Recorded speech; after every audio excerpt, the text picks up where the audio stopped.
Wolf system episode 66। Aryan और उसकी team ने उस रहस्यमयी कमरे का दरवाजा खोला था जिसमें वॉल्फ सिस्टम की शक्तियां छिपी हुई थीं। जैसे ही वे अंदर कदम रखते हैं, उनकी आंखों के सामने एक विशाल कक्ष फैल जाता है। हर दिशा में अंधेरा और रहस्यमय ऊर्जा का संचार था, जैसे कुछ अनदेखा शक्ति उन्हें घेर रही हो। कक्ष के मध्य में एक बड़ी चट्टान पर एक पुरानी किताब रखी थी। उसकी मोटी चमचमाती कवर ने सबका ध्यान खींच लिया। यह क्या है? रघु ने आश्चर्य से पूछा, जबकि नील अपनी तलवार के साथ पूरी सतर्कता से चारों ओर देख रहा था। यह किताब वॉल्फ सिस्टम का अंतिम रहस्य हो सकती है, आर्यन ने कहा। उसकी आवाज में दृढ़ता थी। हमारे आगे की यात्रा इसी किताब पर निर्भर करेगी। आर्यन ने किताब को उठाया और जैसे ही उसने उसके पन्ने पलटे, एक उज्ज्वल रोशनी कमरे में फैल गई।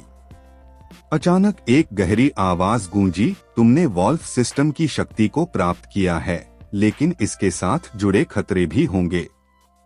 आर्यन के दिल की धड़कन तेज हो गई। कौन हो तुम? उसने चिल्लाकर पूछा। मैं वही हूँ जो वॉल्फ सिस्टम की शक्ति की रक्षा करता हूँ। तुमने जो कदम उठाया है, वह तुम्हारी ताकत को परखने का वक्त है। कक्ष के चारों ओर एक रहस्यमय हवा चलने लगी और अचानक एक विशाल परछाई प्रकट हुई। यह वही शक्ति थी जिसे आर्यन ने अब तक केवल सुना था। परछाई धीरे धीरे आगे बढ़ी और आर्यन से कहा, तुम्हें खुद से लड़ना होगा। अपनी अंदर की डर और संकोच को जीतकर ही तुम इसे पूरी तरह से नियंत्रित कर सकोगे। आर्यन ने अपने आप से संघर्ष करने की ठान ली। मैं डर नहीं सकता। मैंने हमेशा अपने दोस्तों और परिवार के लिए लड़ाई लड़ी है। अब मैं इस शक्ति के साथ दुनिया को बचाऊंगा। यह सुनकर परछाई हंसी और फिर विलीन हो गई। कक्ष में शांति लौट आई, लेकिन आर्यन की आंखों में एक नई चमक थी। आर्यन ने किताब को देखा और एक नजर में उसे पूरी जानकारी मिल गई। उसे समझ में आया कि अब उसकी यात्रा एक नई दिशा में बढ़ने वाली थी। यह यात्रा केवल एक युद्ध नहीं थी, बल्कि खुद को पहचानने और अपनी सीमाओं को पार करने की थी।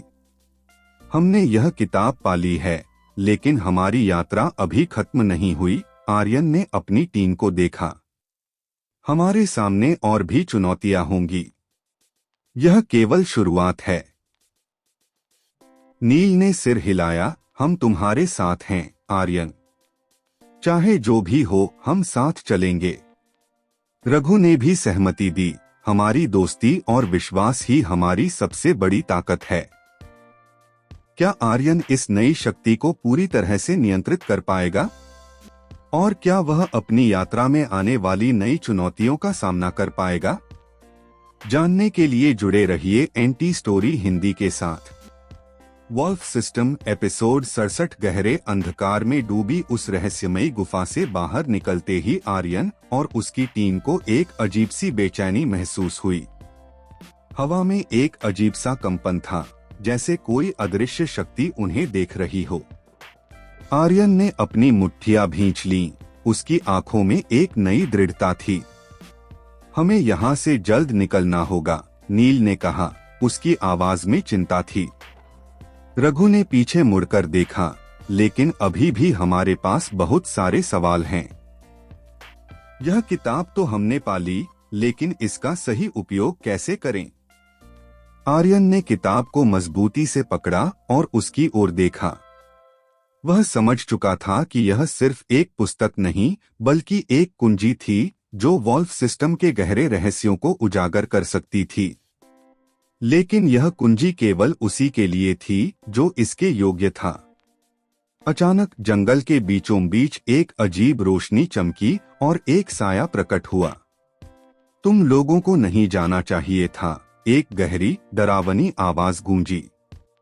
सबने एक साथ अपनी तलवारें और हथियार निकाल लिए। परछाई धीरे धीरे आकार लेने लगी और कुछ ही क्षणों में एक लंबा, काले वस्त्रों में लिपटा व्यक्ति उनके सामने खड़ा था। उसकी आंखें एक जलते हुए अंगारे की तरह चमक रही थीं। तुम कौन हो? आर्यन ने सख्त लहजे में पूछा। मैं वॉल्फ सिस्टम का संरक्षक हूँ, वह व्यक्ति बोला। उसकी आवाज में रहस्यमय कंपन था। जो भी इसकी शक्ति का दुरुपयोग करने की सोचता है, मैं उसे समाप्त कर देता हूँ। हम इस शक्ति का गलत उपयोग नहीं करना चाहते, आर्यन ने आत्मविश्वास से कहा। हम केवल अपने लोगों की रक्षा के लिए इसे समझना चाहते हैं। उस रहस्यमयी व्यक्ति ने हल्की मुस्कान भरी। अगर ऐसा है तो तुम्हें मेरी परीक्षा से गुजरना होगा। जंगल अचानक से कांप उठा। हवा में अजीब सी गूंज उठी और देखते ही देखते 3 विशालकाय भेड़िए प्रकट हो गए।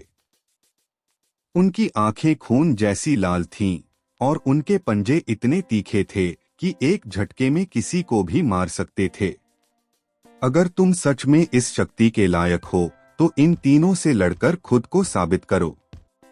आर्यन ने अपनी तलवार को कसकर पकड़ा और अपनी टीम की ओर देखा। यह हमारी सबसे कठिन परीक्षा होने वाली है। तैयार रहो। नील और रघु ने सिर हिलाया और अगले ही पल वे तीनों भेड़ियों पर टूट पड़े। यह लड़ाई आर्यन के साहस और दोस्ती की सच्ची परीक्षा थी। क्या वह इस चुनौती को पार कर पाएगा? और इस परीक्षा के बाद उसे कौन सा नया रहस्य पता चलेगा? जानने के लिए जुड़े रहिए एंटी स्टोरी हिंदी के साथ। Wolf system episode 68। तीनों भेड़िए घातक रूप से गुर्रा रहे थे। उनकी लाल आंखें आर्यन और उसकी टीम को घूर रही थीं। हवा में भय और तनाव घुल गया था। नील ने अपनी तलवार को कसकर पकड़ा। रघु की सांसें तेज हो गईं और आर्यन अपने भीतर उमड़ती नई शक्ति को महसूस कर रहा था। हम इन्हें हराएंगे, आर्यन ने आत्मविश्वास से कहा। पहला हमला जैसे ही पहला भेड़िया झपटा, नील ने अपनी तलवार से उसे रोकने की कोशिश की, लेकिन भेड़िए की ताकत जबरदस्त थी। वह नील को धक्का देकर दूर फेंक देता है। रघु तुरंत आगे बढ़ता है और अपने डबल ब्लेड्स से हमला करता है, लेकिन भेड़िया बिजली की तेजी से बच निकलता है। ये आम भेड़िए नहीं हैं, रघु चिल्लाया। ये अंधेरे से जन्मे हैं, आर्यन ने कहा। हमें अपनी शक्ति का सही इस्तेमाल करना होगा। दूसरा हमला। दूसरा भेड़िया हवा में छलांग लगाकर सीधे आर्यन पर झपटा, लेकिन इस बार आर्यन तैयार था। उसने अपनी हथेली उठाई और वॉल्फ सिस्टम की शक्ति सक्रिय हो गई। उसकी आंखों में नीली चमक दौड़ गई और उसके हाथों से एक ऊर्जा लहर निकली जो भेड़िए को बीच हवा में रोक देती है। भेड़िया जमीन पर गिरता है, लेकिन तुरंत फिर से खड़ा हो जाता है। तीसरा भेड़िया, सबसे घातक, सबसे बड़ा भेड़िया, जो अब तक खड़ा देख रहा था, आगे बढ़ता है। उसकी दहाड़ इतनी भयानक थी कि पूरी जमीन हिल उठी। ये बाकी दोनों से कहीं ज्यादा ताकतवर है, नील ने कहा। आर्यन ने अपनी तलवार निकाली। तो इसे हराने के लिए हमें अपनी ताकत एक साथ लगानी होगी। अंतिम हमला। तीनों दोस्त एक साथ भेड़िए की ओर दौड़े। नील ने बाईं ओर से हमला किया, रघु ने दाईं ओर से और आर्यन ने सीधे सामने से। भेड़िया तीनों से लड़ने की कोशिश करता है, लेकिन वॉल्फ सिस्टम की शक्ति अब आर्यन के नियंत्रण में थी। आर्यन हवा में छलांग लगाता है और पूरी ताकत के साथ अपनी तलवार नीचे गिराता है। तलवार से निकली ऊर्जा भेड़िए को जकड़ लेती है और एक जोरदार धमाके के साथ भेड़िया गायब हो जाता है। शांति लौटती है। जंगल में सब कुछ सामान्य हो गया। रहस्यमयी व्यक्ति जो अब तक देख रहा था, आगे बढ़ा। तुमने खुद को साबित किया, वह धीमे से बोला। अब तुम वॉल्फ सिस्टम की असली शक्ति को जानने के काबिल हो। आर्यन ने किताब को देखा, जो अब हल्की नीली रोशनी से चमक रही थी। यह क्या मतलब है? आर्यन ने पूछा। तुम्हें आगे और भी कठिनाइयां झेलनी होंगी, रहस्यमयी व्यक्ति ने कहा, लेकिन अब तुम्हारे पास वो ताकत है जिससे तुम इस युद्ध को जीत सकते हो। आर्यन की मुट्ठियां कस गईं। वह जानता था कि यह केवल शुरुआत थी। आगे क्या होगा? क्या आर्यन वॉल्फ सिस्टम की पूरी शक्ति को समझ पाएगा? और उसका असली दुश्मन कौन है? जानने के लिए जुड़े रहिए एंटी स्टोरी हिंदी के साथ। Wolf system episode 69। गहरी सांस लेते हुए आर्यन ने तलवार को म्यान में डाला।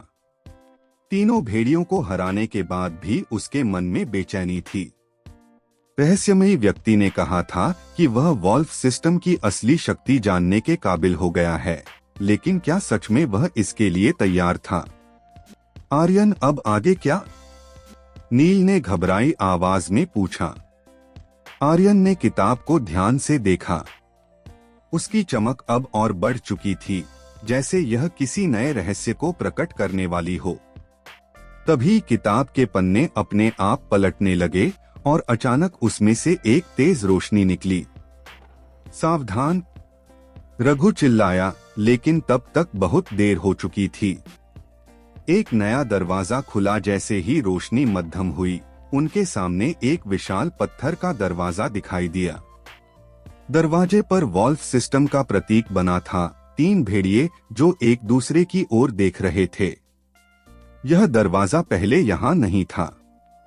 नील ने हैरानी से कहा। यह किताब का अगला रहस्य है, आर्यन ने धीरे से कहा। दरवाजा खुलते ही आर्यन ने हिम्मत जुटाकर दरवाजे की ओर हाथ बढ़ाया। जैसे ही उसने दरवाजे को छुआ, एक जोरदार कंपन हुआ और दरवाजा धीरे धीरे खुलने लगा। अंदर से ठंडी हवा का झोंका आया और एक अजीब सी फुसफुसाहट गूंज उठी, मानो कोई उनके कानों में कुछ कह रहा हो। अंदर आने की हिम्मत मत करना, वरना तुम्हारा अंजाम भी बाकी योद्धाओं जैसा होगा। तीनों दोस्त एक दूसरे को देखने लगे। यह चेतावनी थी या एक नई चाल? हमें अंदर जाना ही होगा, आर्यन ने दृढ़ निश्चय के साथ कहा। अंदर का नजारा जैसे ही वे अंदर पहुंचे, चारों तरफ अंधेरा था, लेकिन दीवारों पर हल्की नीली रोशनी बह रही थी, जिससे पूरा रास्ता रहस्यमय लग रहा था। अचानक एक तेज झटके के साथ दरवाजा अपने आप बंद हो गया। हम फंस गए? नील ने घबराकर पूछा। नहीं, आर्यन ने कहा, यह जगह हमें परख रही है। भूल भुलिया की शुरुआत। उनके सामने 3 रास्ते थे, एक बाईं ओर, एक दाईं ओर और एक सीधा। कौन सा रास्ता सही है? रघु ने पूछा। वॉल्फ सिस्टम हमें रास्ता दिखाएगा, आर्यन ने किताब को ऊपर उठाते हुए कहा। अचानक किताब के पन्नों से हल्की रोशनी निकली और दाईं ओर का रास्ता चमक उठा। यही सही रास्ता है, आर्यन ने कहा और वे आगे बढ़े। खतरनाक पहेली। कुछ ही दूर चलने के बाद उनके सामने एक विशाल पत्थर की दीवार आ गई। उस पर कुछ लिखा था, अगर आगे बढ़ना है तो बताओ, वफादारी और विश्वास में क्या अंतर है? यह एक पहेली है, नील ने कहा। वफादारी तब तक रहती है जब तक विश्वास कायम है, आर्यन ने सोचा और जवाब दिया। वफादारी एक कर्तव्य है, लेकिन विश्वास एक भावना है। जैसे ही उसने यह कहा, दीवार चमक उठी और गायब हो गई। अचानक हमला। दीवार के पीछे से 6 रहस्यमयी छायाएं निकली। उनके हाथों में तलवारें थीं और उनकी आंखों में नफरत की ज्वाला। तैयार रहो, हमें इनसे लड़ना होगा, आर्यन चिल्लाया। क्या आर्यन और उसकी टीम इस नई चुनौती को पार कर पाएंगे? क्या भूल भुलिया के अंदर कोई बड़ा रहस्य छिपा है? जानने के लिए जुड़े रहिए एंटी स्टोरी हिंदी के साथ। Wolf system episode 70। दीवार के पीछे से निकलते हुए 6 रहस्यमयी शैडो की सूरत देखकर आर्यन और उसकी टीम को एक पल के लिए भीतरी डर का एहसास हुआ। उन शैडो के चेहरे धुंधले थे, लेकिन उनकी आंखों में एक गहरी और खतरनाक चमक थी। हाथों में उनकी तलवारें तैयार थीं, जैसे वे पहले से ही इस युद्ध के लिए तैयार थे। क्या हम इस दरवाजे को पार कर पाएंगे? रघु ने गहरी सांस ली और अपनी तलवार को कसकर पकड़ा। हम क्या करते हैं? नील ने भी घबराकर पूछा। आर्यन ने ठंडी सांस ली। उसकी नजरें चमक रही थीं। उसकी आत्मा में अब एक नई शक्ति का एहसास हो रहा था। उसे लगता था कि यह समय था वॉल्फ सिस्टम के असली रहस्यों को खोलने का। इनसे हमें लड़ना होगा, आर्यन ने कहा, लेकिन हमें अपना ध्यान एकजुट रखना होगा। ये शैडो हमें डराने के लिए नहीं है, बल्कि हमें परखने के लिए हैं। पहला हमला। एक शैडो तेजी से आगे बढ़ा। उसकी तलवार को लहराते हुए आर्यन की ओर झपटा। आर्यन ने अपनी तेजी से प्रतिक्रिया दी और अपनी तलवार से हमला रोका। दोनों के बीच तेज टकराहट हुई, लेकिन आर्यन की गति शैडो से कहीं ज्यादा थी। तुम लोग पीछे हटो, मैं इसे संभाल लूंगा, आर्यन ने कहा, और उसने शैडो को जोर से धक्का दिया। दूसरी शैडो का हमला। दूसरी शैडो ने एक झपकी में नील की दिशा में हमला किया। नील के पास कोई मौका नहीं था, लेकिन तभी रघु तेजी से दौड़ा और अपनी डबल ब्लेड्स से शैडो को रोक दिया। तुम सही समय पर आए, नील ने राहत की सांस ली। हम टीम हैं, रघु ने मुस्कुराते हुए कहा। तीसरी शैडो घातक। लेकिन अब एक और शैडो ने अपनी घातक ताकत का प्रयोग किया। वह बहुत तेज था और आर्यन और उसकी टीम को हर कदम पर चकमा दे रहा था। यह शैडो हवा में लहराता हुआ आता और फिर गायब हो जाता। यह क्या कर रहा है? आर्यन ने चिल्लाया। यह शैडो हमें भ्रमित कर रहा है, नील ने समझाया। आर्यन ने अपने मन को शांत किया और वॉल्फ सिस्टम की शक्ति को फिर से सक्रिय किया। वह अब पूरी तरह से इस लड़ाई में डूब चुका था। अंतिम काउंटर। आर्यन ने अपनी तलवार को ऊपर उठाया और तेजी से शैडो की ओर बढ़ा। जैसे ही शैडो ने हमला किया, आर्यन ने अपनी ताकत का पूरा उपयोग किया और एक चमत्कारी ऊर्जा बर्स्ट से शैडो को धक्का दिया। शैडो हवा में उड़ा और जमीन पर गिरते ही गायब हो गया। क्या हुआ? नील ने हैरान होकर पूछा। यह वॉल्फ सिस्टम का असली रहस्य है, आर्यन ने शांति से कहा। जब हमारी एकजुट शक्ति काम करती है तो हम इन शैडो को हराते हैं। अगला कदम। अब बची हुई 3 शैडो धीरे धीरे उनके चारों ओर घेरने लगी। आर्यन ने किताब को निकाला और उसके पन्ने एक बार फिर से चमकने लगे। किताब ने एक नई दिशा दिखाई, बाईं ओर। हमें वहां जाना होगा, आर्यन ने कहा। लेकिन जैसे ही वे बाईं ओर बढ़े, एक और दरवाजा सामने आया। यह और भी रहस्यमय लगता है, रघु ने कहा। क्या अब हमें अंदर जाना है? हमें आगे बढ़ना ही होगा, आर्यन ने कहा। यह वही दरवाजा है जिससे हम इस यात्रा के अगले चरण में प्रवेश करेंगे। अगला कदम क्या होगा? क्या आर्यन और उसकी टीम इस दरवाजे से आगे बढ़ पाएंगे, या फिर कोई नया संकट उनका इंतजार कर रहा है? जानने के लिए जुड़े रहिए एनटी स्टोरी हिंदी के साथ।